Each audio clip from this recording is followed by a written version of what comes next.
Cookery சேனலை பார்த்து யார் வேணாலும் சமையல் பண்ணலாம். ஆனா சுவையான சமையல் பண்றது எப்படி? நான் இதயம் நல்லெண்ணெயில சமையல் பண்றேன். ஆஹா ஓஹோன்னு பாராட்டுறாங்க. நீங்களும் இதயம் நல்லெண்ணெயில சமையல் பண்ணுங்க, பாராட்ட வாங்குங்க. தினம் தோறும் வாங்குவே இதயம் இதயம். சார், இப்போ நேற்று எடப்பாடி பழனிசாமி என்ன சொல்லியிருக்காரு அப்படின்னா, நன்றி மறவ மாட்டோம், அதனாலதான் பாஜக கூட நாங்க கூட்டி நிற்கிறோம். ஏன்னா அதிமுகவே காப்பாற்றிட்டு அவர் தான் இருக்காரு. ஆனா அதே அவர் தான் முன்னால பாஜக கூட இனிமேல் எந்த கூட்டணியும் இல்லைங்க. இப்ப அவருடைய மாறுபட்ட கருத்து எப்படி நீங்க பாக்குறீங்க? அந்த டோரை சாத்திருக்கிறாயா, திறந்து வச்சுட்டு தவறுக்காக. ஓகே, அதாவது நன்றி மறப்பது நன்றன்று, நன்றல்லது அன்றே மறப்பது நன்றுன்னு சொல்ற யார் பேசுறா? சாத்தான் வேதம் ஓதுகிற மாதிரி இருக்கு. சொல்லுவாங்களே நம்ம ஊர்ல எல்லாம் சாத்தான் வேதம் ஓதுகிறதுன்னு. அது மாதிரி ஐயன் திருவள்ளுவரெல்லாம் எடுத்து பேசுறாரு.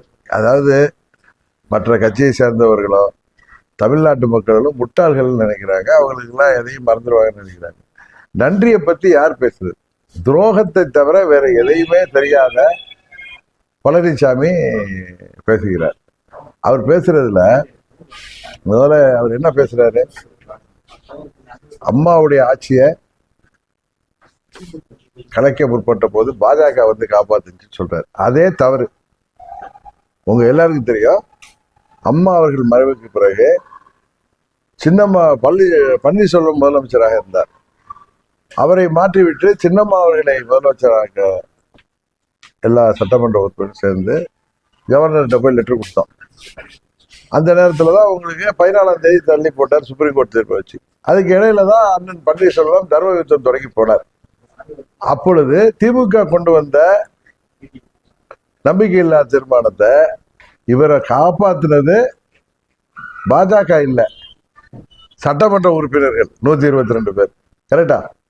அப்ப பன்னீர்செல்வம் அவர்களுக்கு பின்னாடி யார் இருந்தாங்கன்னா உலகத்துக்கே தெரியும். தர்ம யுத்தத்துக்கு பின்னாடி யார் இருந்தாலும் சில பேர் ஓப்பனாவே சொல்லியிருக்காங்க. நான் சொல்றது எவ்வளவு தவறா பேசுறாரு பாருங்க. அன்றைக்கு ஓட்டெடுப்புல இவரை காப்பாற்றிய 122 எம்எல்ஏக்கள், அவர்கள 18 பேர் பிற்பாடு பழனிசாமியின் செயல்பாடு சரியில்லைன்னா முதலமைச்சர் பழனிசாமியை மாத்தணும்னு தான் அவங்க கவர்னர்கிட்ட போய் மனு கொடுத்தாங்க. அவங்க ஒன்றும் கவுக்கணும்னு போல. அண்ணன் பொய்மூட்ட பழனிசாமியோடைய தவறான ஆட்சி முறைக்கு அம்மா அவர்கள் ஆட்சி முறையிலிருந்து விலகி செல்வதால் தான், அம்மா அவர்கள் பாதியிலிருந்து விலகி சென்றதால் தான் அந்த 18 சட்டமன்ற உறுப்பினர்கள் கவர்னர்கிட்ட போய் மனு கொடுத்தாங்க. அது கவிர்க்கிறதுக்கானது இல்லை. பழனிசாமி மாற்ற வேண்டும், எங்களுக்கு முதல்வர் மேல அதிருப்தி, அதனால் மீண்டும் எங்களுக்கு வாக்கெடுப்பு நடத்துவதற்கு அனுமதிக்க வேண்டும். பிப்ரவரி 15ஆம் தேதி வாக்கெடுப்பை திமுக கொண்டு வந்த நம்பிக்கையில்லா தீர்மானம். அப்போ ஒன்றும் பாஜகவோ மத்திய அரசோ அவரை காப்பாற்றல. அன்றைக்கு பன்னீர்செல்வம் பிரச்சனைக்கு காரணம் என்ன என்பதை பழனிசாமி உட்பட தமிழ்நாட்டு மக்கள் எல்லோருக்கும் தெரியும். ஏன்னா அன்றைக்கு திரு பன்னீர்செல்வம் அவர்கள் 7ஆம் தேதி வரைக்கும் எங்களோட இருந்துட்டு போய் தர்மயுத்தம் நடத்துனதை நான் சொல்லிதான் அங்க போய் இருந்தாருன்னு ஒரு பெரியவர் சொன்னார். அவருக்கு பின்னணியில யார் இருந்தாங்கன்னு தெரியும். ஆனால் பிப்ரவரி 15ஆம் தேதி நடந்த அந்த வாக்கெடுப்பில் அவர் வெற்றி பெறுவதற்கு காரணமாக இருந்த 122 சட்டமன்ற உறுப்பினர்கள் அன்றைக்கு யார் பேச்சை கேட்டு வாக்களித்தார்கள்? அதை அவர் மறந்துடுறார். எனக்காக வாக்களிச்சிருப்பாங்க, அந்த மாபெரும் தலைவனுக்காக. அதுக்கு முன்னாடி அந்த கூவத்தூர்ல எங்க சித்தி டெல்லிக்கு போறதுக்கு பெங்களூருக்கு போறதுக்கு முன்னாடி அவரை தேர்ந்தெடுக்கணும்னு முடிவு பண்ணப்ப என்கிட்ட சொன்னார். திருப்பி சொல்றேன், அண்ணா முன்னாடியே நான் தான் சிஎம் கேண்டிடேட்னு சொல்லிடாதீங்க, நிறைய பேர் கையெழுத்து போட மாட்டாங்க, அதனால கையெழுத்துலாம் வாங்கிட்டே போறாதீங்கன்னு சொன்னது பழனிசாமி. இதை நான் முன்னையே சொல்லியிருக்கேன்.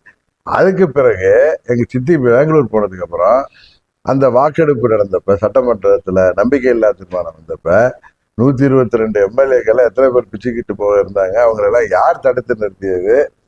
செம்மலையெல்லாம் தாண்டி குச்சி ஓடினார் பழனிசாமினா நாங்க இருக்க மாட்டோம் சொல்றேன். அப்ப அந்த வாக்கெடுப்பில் அவரை காப்பாற்றிய 122 சட்டமன்ற உறுப்பினர் பன்னீர்செல்வமும் 11 சட்டமன்ற உறுப்பினர்களும் எதிராக திமுகவை சேர்ந்து வாக்களித்த பொழுது 122 சட்டமன்ற உறுப்பினர்கள்ல 18 பேர் தான் திருப்பி போய் மனு கொடுத்தாங்க. ஸோ அதுல பாஜக காப்பாற்றினாங்க. அது 2வது முறை இவர் என்ன நீக்கிறப்ப டெல்லி சொல்லிதான் அந்த அண்ணனை நீக்கிட்டோம் அப்படின்னு இவர்கிட்ட கூட சொல்லியிருக்காரு.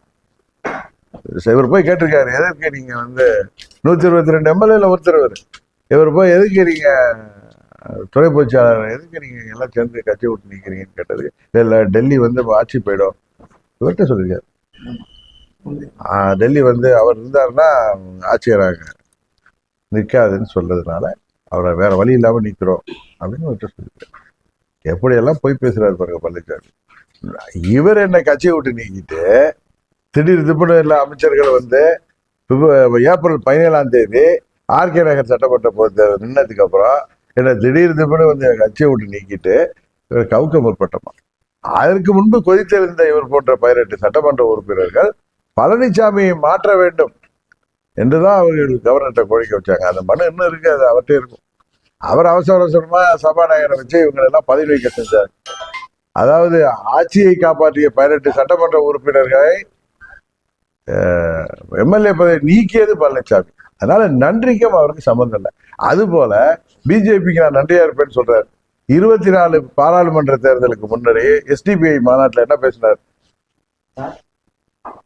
24 தேர்தல் மாத்திரம் இல்ல, பாராளுமன்ற தேர்தல் மாத்திரம் இல்ல, 26 சட்டமன்ற பொது தேர்தலில் நான் பிஜேபிக்கு கூட்டணிக்கு செல்ல மாட்டேன். டெல்லியில போய் 24 சட்டமன்ற பாராளுமன்ற பொது தேர்தலுக்கு முன்னாடி அவங்க தேசிய ஜனநாயக கூட்டணி கூட்டத்துல மோடி அவர்களுக்கு வலது புறம் உட்கார்ந்துட்டு திரும்பி ஓடி வந்தவர் பழனிசாமி. இன்றைக்கு பாவலா காமிக்கிறார். அது மாதிரி இன்னைக்கு பேசுறப்பையோ பன்னீர்செல்வத்தை இவரை சேர்த்து வைத்தது யார் என்று பன்னீர்செல்வமே சொல்லியிருக்காரு. மோடி அவர்கள் சொன்னதுனாலதான் நான் மீண்டும் வந்தேன். கவர்னர் அவர்கள் இவர்களை கை கோட்டு வச்சு அவர் 11 எம்எல்ஏக்கள் வந்ததுனாலதான் இவர் ஆட்சி காப்பாற்றப்பட்டது. அதை எப்படியெல்லாம் எங்களுக்கு துரோகம் செய்தவரை திருப்பி சேர்த்துக்கிட்டார் அவர் பெரிய மனசு பண்ணி. என்னமா கட்சி ஆரம்பிச்சு என்னவோ 72ல இருந்து நடத்துறவர் மாதிரி பேசுறாரு. மற்றவர்களால் அவர் என்ன தேர்தலில் இருந்து ஜெயிச்சு தான் முதலமைச்சர் வேட்பாளர் ஜெயிச்சு வந்தாரா? எப்படி எல்லாம் புருடா விடுறாரு தீராரில் இருந்துட்டு. அடுத்தது அவர் தன்னை ஒத்த தலைமையை மாத்திக்கணும்னு நினைச்சப்ப பன்னீர்செல்வம் அதை எதிர்க்கிறாரு, அதனால வெளியேறாரு. இன்னொன்னு நேற்று பேசுறப்ப சொல்றாரு, நான் யாருக்கும் பயப்பட மாட்டேன், நான் வந்து எங்களுக்கு தன்மானம் தான் முக்கியம்னு பேசுறது. இப்ப போய் டெல்லி போய் ஆதரவுக்கு தேட வேண்டிய அவசியம் இல்லை. அன்னைக்கு டெல்லிக்கு போனாரு மார்ச் மாசம். நான் அங்கிருந்து எங்க டெல்லியில உள்ள தலைமை கழக கட்டிடத்தை பார்க்க போறேன்னு போயிட்டு 6 கார்கள் மாறி திருட்டுத்தனமா போய் ஹோம் மினிஸ்டரை பார்த்துட்டு வந்த பழனிசாமி. சரியாதானே? அதுக்கப்புறம் இன்றைக்கு அவர் என்னென்ன புருடா அவுட்லாம் பேசிட்டு இருக்காரு. ஆனா அவருக்கு ஆதரவாக சில ஊடகவியலாளர்கள் அவருக்கு தோல்ல தூக்கிக்கிட்டு ஆடிட்டு இருக்காங்க. இன்றைக்கு பழனிசாமி யாரோட கூட்டணி இருக்காரு? அவரும் பிஜேபியோட தான் இருக்கு. ஏற்கனவே பாமக இருந்துச்சு, தேமுதிமுக இருந்துச்சு, ஆளுங்கட்சியா இருந்தாங்க, பணபலம் நிறைய இருந்தது. அத்தனையும் இருந்து ஆளுங்கட்சி அதிகாரத்தை பயன்படுத்தி 2021 இவங்களால ஆட்சிக்கு வர முடியல. எத்தனை 1000 கோடி செலவு பண்ணாங்கன்னு உங்களுக்கு தெரியும். இந்த பகுதியில எல்லாம் எத்தனை தொகுதிகள்ல ஜெயிச்சாங்க, யார் ஜெயிச்சாங்க, எதன் மூலம் ஜெயிச்சாங்கன்னு தெரியும். இந்த பகுதியில நமது டெல்டாவிலேய வேதாரண்யம், நன்னிலம், இங்க ஒரத்தநாடு, அங்க இது விஜயபாஸ்கர் 4 பேர்லாம் ஜெயிச்சாங்க. 4 பேர் எதனால ஜெயிச்சாங்கன்னு உங்களுக்கு தெரியும். அது போல அவங்க இந்த தென் மண்டலத்தில் கொங்கு மண்டலத்துல இவர்களை ஏமாந்து மக்கள் வாக்களித்தவர்கள் பாராளுமன்றத்துல என்ன பண்ணாங்கன்னு தெரியும். பழனிசாமி யாரையும் ஏமாற்ற முடியாது. அவருக்கு காவடி தூக்கும் சில ஊடகவியலாளர்கள் யோசிக்கணும். நீங்க வேணா அவருக்கு காவடி தூக்குங்க, அதுக்காக அடுத்தவங்க மேல நீங்க ரொம்ப பழனிசாமி பெரிய காந்தியோட பேரம் மாதிரி நீங்க பேசிட்டு மற்றவங்களை தாக்கி பேசுற உங்களை நாங்க தாக்க ஆரம்பிச்சோம்னா நீங்க முக்காடு போட்டுட்டு வெளியில வர முடியாது. அதுதான் உண்மை. சில பேரை நான் சொல்றேன், ஊடகத்துல தன்னிட்ட யூடியூப் இருக்குன்னு சொல்லிட்டு எதை வேணாலும் பேசுறது. இவர் ஏப்ரல் 12 வெளில போயிருக்கலாம் அப்படின்னு சொல்றது. நாங்க என்னைக்கு போடுவோம், எங்களுக்கு சில விஷயங்கள் சொல்லப்பட்டது.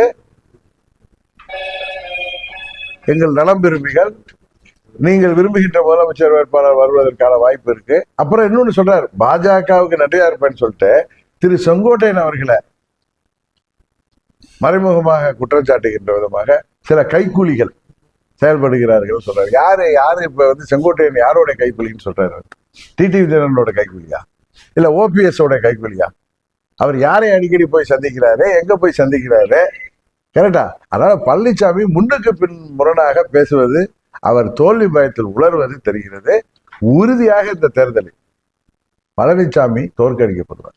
அதில் கூட்டணியில் உள்ளவர்கள் தான் யோசிக்கணும். ஏன்னா தமிழ்நாட்டு மக்கள் உறுதியாக பழனிசாமி புறங்கு தள்ளுவார்கள், இதுதான் உண்மை. இன்னொன்று, எந்த காரணத்தை கொண்டு துரோகத்தை ஏற்றுக்கொண்டு நாங்கள் அவர்களுக்கு ஆதரவாக நாங்கள் எப்படி அந்த கூட்டணியில் இருக்க முடியும்? இப்போ ரங்கசாமி என்ன இருப்பார 18 சட்டமன்ற உறுப்பினர் உங்களுக்கு எல்லாம் தெரியும்.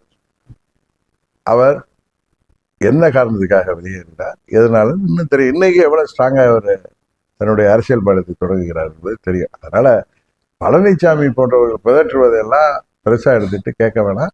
அது வேண்டாம், டெல்லியில் உள்ளவர்களுக்கு வேண்டுமானால் அந்த 20% பெருசா தெரியலாம்.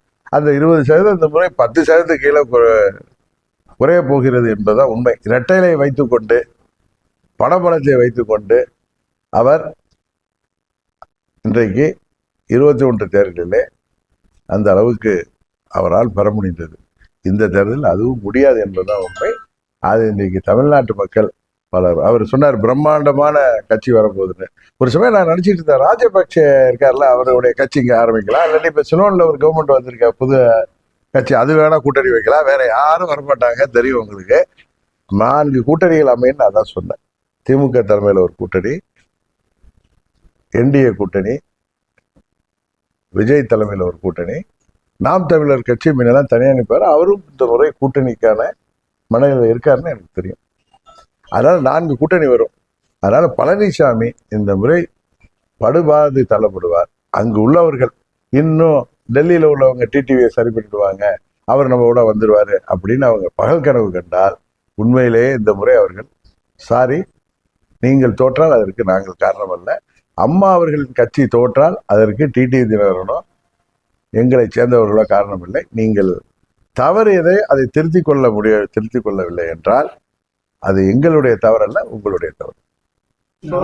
செங்கோட்டையன் வந்து டைம் கொடுத்து 10 நிமிஷத்தோட முடிஞ்சிச்சு. அவர் என்ன சொல்லியிருந்தாரு அப்படின்னா, யாரெல்லாம் பிரிந்தார்களோ அவங்களையெல்லாம் ஒன்றிணைக்கிறது தான் என்னுடைய பணியாக சொல்லி சொன்னார். ஏன்னா அரசியல் வர மாட்டேன். இப்போ பிரிஞ்சவங்க எல்லாத்தையும் அவர் பேச்சுவார்த்தை இருக்கிறாரா? அவர் வந்து அது தெரியல. என்னட்டெல்லாம் அவரு ஒரு சீனியர் மேன்.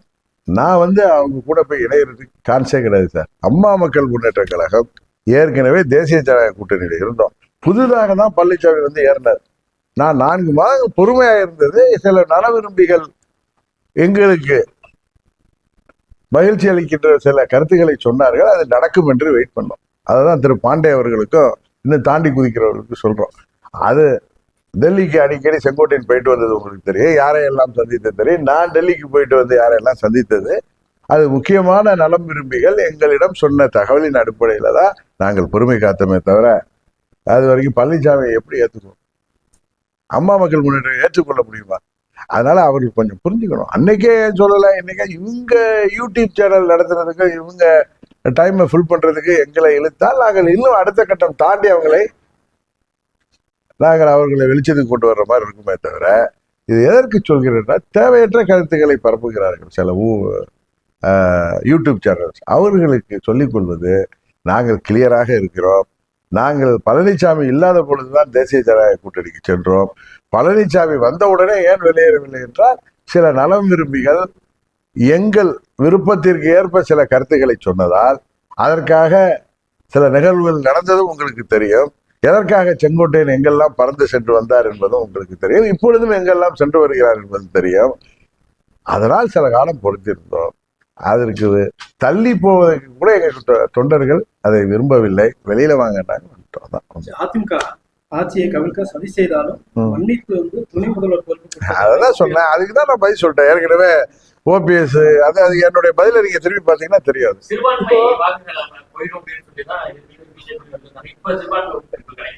அவர் அப்பயே சிறுபான்மை வாக்குகள் கிடைக்காது. ஏன்னா பழனிசாமி ஒரு நம்பகத்தன்மையற்ற ஒரு மனிதர் என்பது எல்லாருக்கும் தெரியும். நீங்க அடுத்தவங்களுக்கு துரோகம் பண்ணதை பார்த்தாலே எல்லாரும் எந்தெந்த யாருக்கு துரோகம் பண்ணாங்க.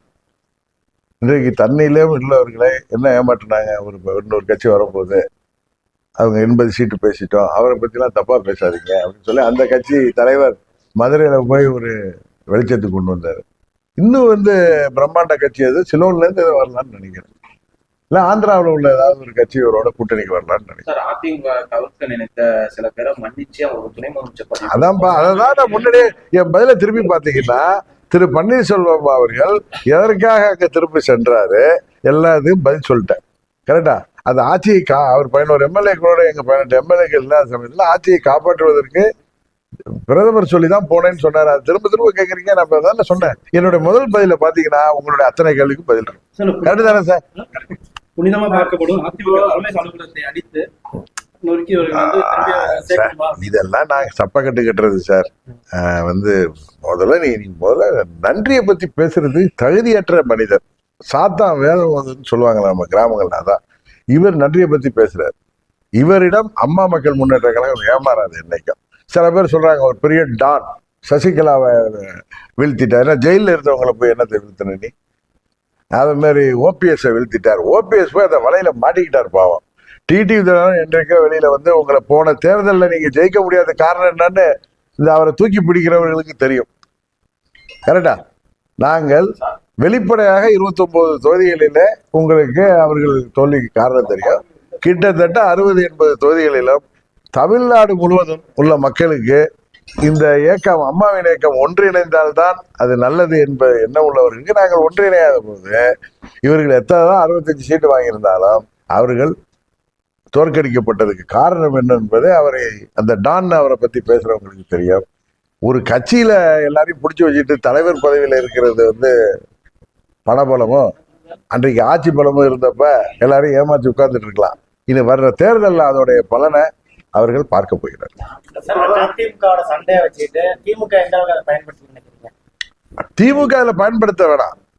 பழனிசாமி செய்கிற கைங்கரியங்களே திமுகவுக்கு சாதகமாக தான் இருக்க போகுது. அதனாலதான் இன்னைக்கு உதயநிதி ஸ்டாலின் சொன்னாரு, பழனிசாமி தான் எதிர்கட்சி தலைவர் அண்ணன் பழனிசாமி தான் அங்க நிரந்தர பொதுச்செயலாளர் இருக்கணும், அது எங்களுக்கு சுலபமா இருக்குன்னு சொன்னார். அழகா சொல்லிட்டார் 2 வரியில. அதான் காரணம்.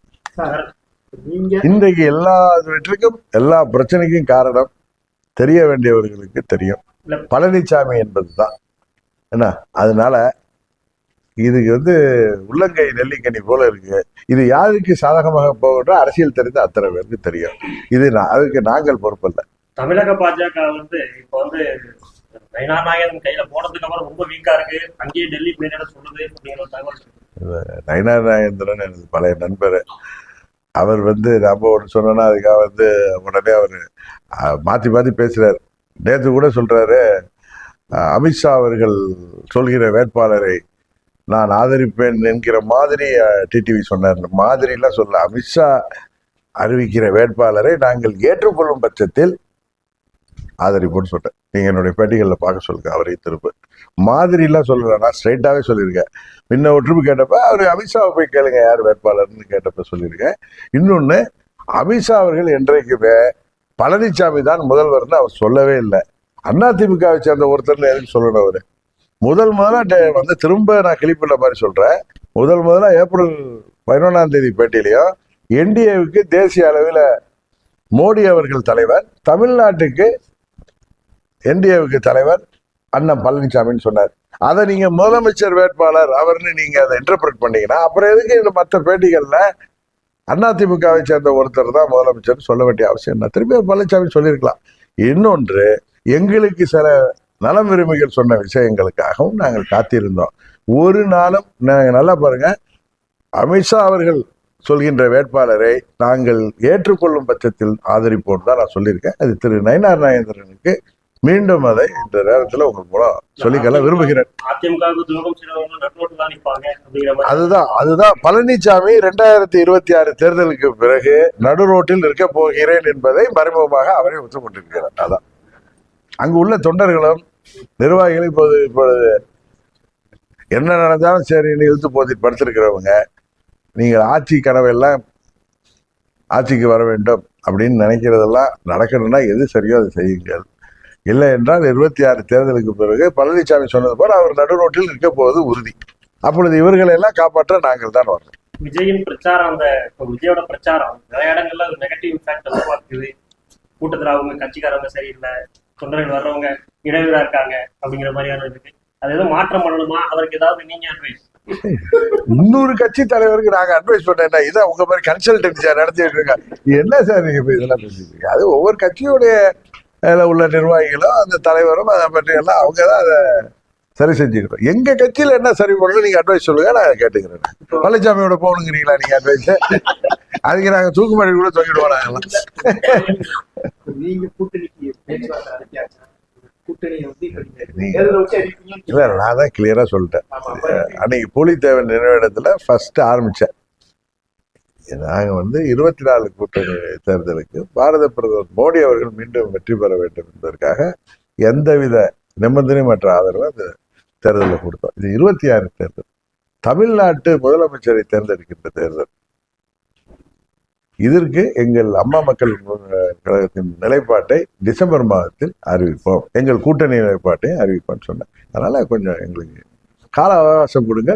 டிசம்பர் மாதத்துல அம்மா மக்கள் முன்னேற்ற கழகத்திற்கு சிறப்பான ஒரு கூட்டணி அமையும். இன்னும் சொல்ல போறேன், நாங்கள் அம்மா மக்கள் முன்னேற்ற கழகம் இடம்பெறுகின்ற கூட்டணி உறுதியாக ஆட்சி அமைக்கும்.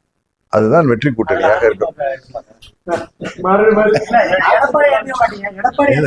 இல்லங்க நீங்க இல்ல நீங்க அதெல்லாம் இது கேட்கட்டும், இது தப்பு கிடையாது. அது நீங்க இல்லங்க 26 தேர்தல்ல உங்களுக்கு டிசம்பர் மாதத்துல எல்லாம் உங்களுக்கு தெரிய வந்துடும். இங்க தஞ்சாவூர் வருவல இருந்தா அடிக்கடி அப்ப கேளுங்க, அப்ப உங்களுக்கு தெரிஞ்சிடும். தேங்க்ஸ்.